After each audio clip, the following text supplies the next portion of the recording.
When it comes to the topic of artificial intelligence, Sir Tony Blair is clear on the technology's potential to change the way we live. I think it is on a par with the 19th century Industrial Revolution, he says. I think technology already was, but generative AI has given it a further push forward.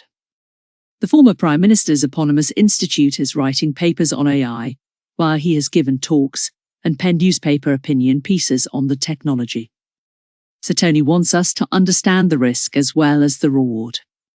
It is a technology that is simultaneously very good but potentially very bad, he tells me. The advantages are massive. It can transform the way we live and work, it can do enormous things in healthcare and education, in the way government configures itself. It is going to change business work, it should increase productivity dramatically. On the other hand, you can get disinformation deepfakes, people using it, for example, to create bioterror weapons. How does government need to approach it? It needs to understand it, master it and harness it. Access the opportunities, mitigate the risks.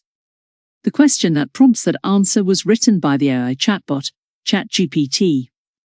Image, ChatGPT. File pic. It asks Sir Tony for his views on the potential benefits and risks of AI and how governments and societies should deal with such a rapidly advancing technology. Well, that's a pretty obvious question, he replies. Nevertheless, he answers. I ask him to describe the moment we find ourselves in. This is akin to the Industrial Revolution, he says. Just as that moment changed humanity, changed the state, this moment generative AI will do that too. And are we ready for it? Here, he is more careful in his response. When asked if politicians in the UK have been naive, he says no, but says there has been ignorance of the power and use of the technology. Part of the problem is you've got the change makers in one room and the policymakers in the other, he says.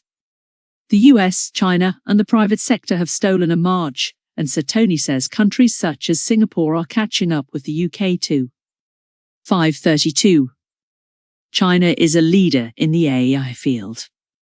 The 21st century is going to be shaped by the competition between the two, China and US. But Sir Tony says the competing superpowers will have to find a way to work together, particularly on climate change and global health. Is it possible to do that in technology? I don't know. And what about the UK? Can it still be a leader? We are strong at life science, we are strong in climate, we are strong in AI itself, he tells me. We need to keep our universities strong, we need to invest heavily in the infrastructure, build our computing capacity. There is a lot to do, and it has to be driven from the top. One positive, Sir Tony says, is the UK's hosting of a major AI conference this autumn. One of the reasons I think it is a good idea is to explore all the different possibilities in regulation and try to get the leading countries together, he says. At the very least, Europe and America should be trying to work together on this.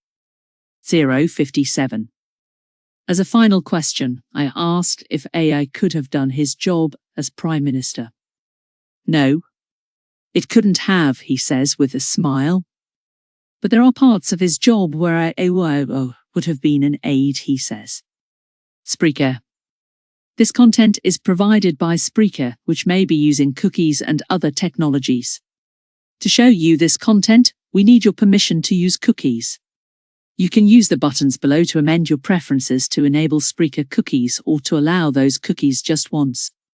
You can change your settings at any time via the privacy options. Unfortunately, we have been unable to verify if you have consented to Spreaker cookies. To view this content, you can use the button below to allow Spreaker cookies for this session only. Enable cookies. Allow cookies once. It could make decision-making much more efficient. It could replace some of the processes in government. Already around the world, for example, you have people using AI to do planning. You have one country in Europe now using it to do small claims rather than going through an expensive court process.